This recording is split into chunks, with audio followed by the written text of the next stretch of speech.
નમસ્કાર મિત્રો, 30ની ઉંમર બાદ ઘણા બધા લોકોને કેલ્શિયમની ડેફિશિયન્સી એટલે કે કેલ્શિયમની ઉણપ સતાવતી હોય છે.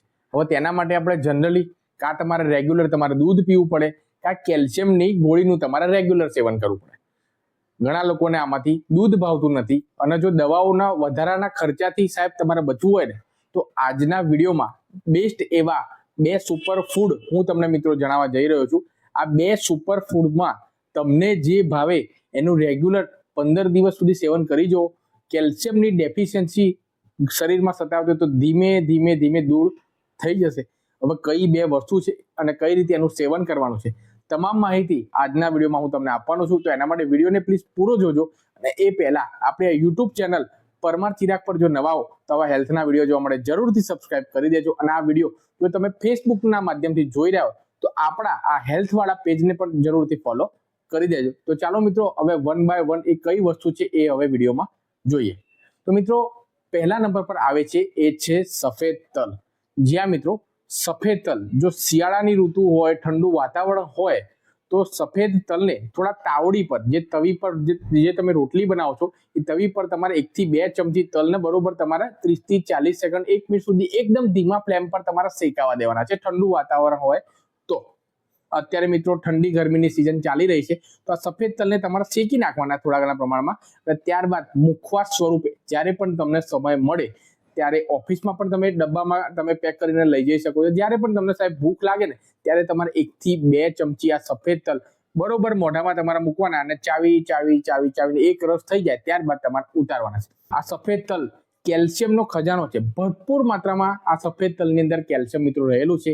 આ સાથે સાથે તેની અંદર આયર્ન પણ ભરપૂર માત્રામાં રહેલું છે. એટલે કે જે લોકોને હિમોગ્લોબિનની ઉણપ હોય, ડેફિશિયન્સી હોય, હિમોગ્લોબિન 7-8 ની આજુબાજુ હોય તો હિમોગ્લોબિનની ઉણપ પણ દૂર થઈ જશે. સાથે સાથે શરીરમાં જો કેલ્શિયમની ઉણપ હોય અને તેના કારણે મિત્રો નાની ઉંમરમાં જ આપણે સાંભળવામાં આવે છે કે ભાઈ હાથ પગમાં દુખાવો, સાંધામાં દુખાવો, ગોઠણમાં દુખાવો, આ દુખાવા ઘર કરી જાય. અને ઘણા લોકોને તો મિત્રો ઉંમર ખૂબ જ નાની હોય, 30ની ઉંમર, પલોઠી મારીને જમીન પર બેઠા હોય તો ઊભા ના થઈ શકે. ઊભા થવા થાય તો એવો ઝાટકા લાગે, આ મરી ગયો, એવા મિત્રો અસહ્ય મિત્રો દુખાવો થાય છે. એના કારણે કે કેલ્શિયમની ડેફિશિયન્સીના કારણે.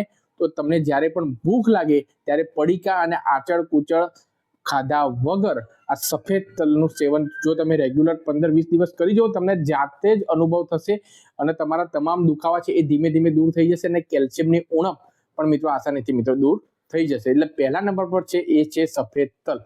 હવે અત્યારે શિયાળાની સિઝન ચાલે છે તો મિત્રો તમે એને તાવડી પર શેકીને ખાઈ શકો છો. હવે ગરમી આવશે તો ગરમીમાં મિત્રો કઈ રીતે આ સફેદ તલનું તમારે સેવન કરવાનું છે કે ગરમીમાં 1 થી 2 ચમચી જે સફેદ તલ છે એ 1 ગ્લાસ માટલાના પાણીમાં તમારે એડ કરી દેવાના. 1 થી 2 કલાક તમારે રાખવાના અને ત્યારબાદ 1 થી 2 કલાક થઈ જાય ત્યારબાદ તમારે તલ અંદરથી કાઢીને બરોબર મોઢામાં મૂકીને જ્યારે પણ ભૂખ લાગે ત્યારે તમે ચાવીને એક રસ થાય ત્યારબાદ તમે ખાઈ શકો છો. પરંતુ રેગ્યુલર ઉપાય તમારે કરવાનો છે જેથી કરીને કેલ્શિયમની ઉણપ છે ધીમે ધીમે તમારી રિકવરી આનાથી મિત્રો થઈ જશે. ત્યારબાદ મિત્રો બીજા નંબર પર આવે છે એ છે સરગવાના પાનનો પાવડર. જ્યાં મિત્રો અત્યારે આપણે ગ્રામ્ય વિસ્તારમાં જો તમે રહેતા હશો તો સરગવાના સરસ મજાના પાન અને સરસ મજાના ફૂલ પણ આવે છે તો એનું પણ તમે સેવન કરી શકો છો. તો તમારે સૌ પ્રથમ તો કોઈ પણ ફૂલને છોડને તમે તોડો છો તો નમન વંદન કરીને તમારે તોડવાના છે. જો તમે ગ્રામ્ય વિસ્તારમાં રહેતા ના હોય તો પણ તમે ચિંતા ના કરતા, ઘણા બધા ઓનલાઈન પ્લેટફોર્મ પર ગાંધીની દુકાને, કરિયાણાની દુકાને તમને આ સરગવાના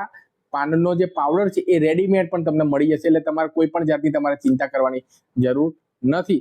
તમારે સરગવાના પાનનો જે પાવડર છે એનો ઉપયોગ તમારે કઈ રીતે કરવાનો છે તો તમારા ઘરના તમામ જે ફેમિલી મેમ્બરો છે એને તમે કેલ્શિયમની ઉણપથી તમે બચાવી શકો છો અને જીવશો ને ત્યાં સુધી સાહેબ કેલ્શિયમની તમારા ડેફિશિયન્સી નહીં થાય. તો એના માટે તમારે આનું સેવન તમારે કઈ રીતે કરવાનું છે કે જે પણ તમે માની લો કે તમે દાળ ફ્રાય કરો છો, કોઈ પણ સબ્જી તમે બનાવો છો તો એ સબ્જીમાં જેવી રીતે આપણે મીઠું, મરચું, હળદર, ધાણા જીરું એ બધા મસાલાઓ જેવી રીતે એડ કરીએ છીએ ને તો એની સાથે એક ગાંઠ તમે આજથી મારી દો. એક નિયમ તમે બનાવી લો કે કોઈ પણ સબ્જી તમે બનાવો તો 1 ચમચી સરગવાના પાનનો જે પાવડર છે એ તમારે જેવી રીતે તમે મીઠું મરચું ભૂલતા નથી ને તેવી રીતે આજથી જ મિત્રો 1 ચમચી તમારે સરગવાના પાનનો પાવડર નાખવાનું ચાલુ કરી દો.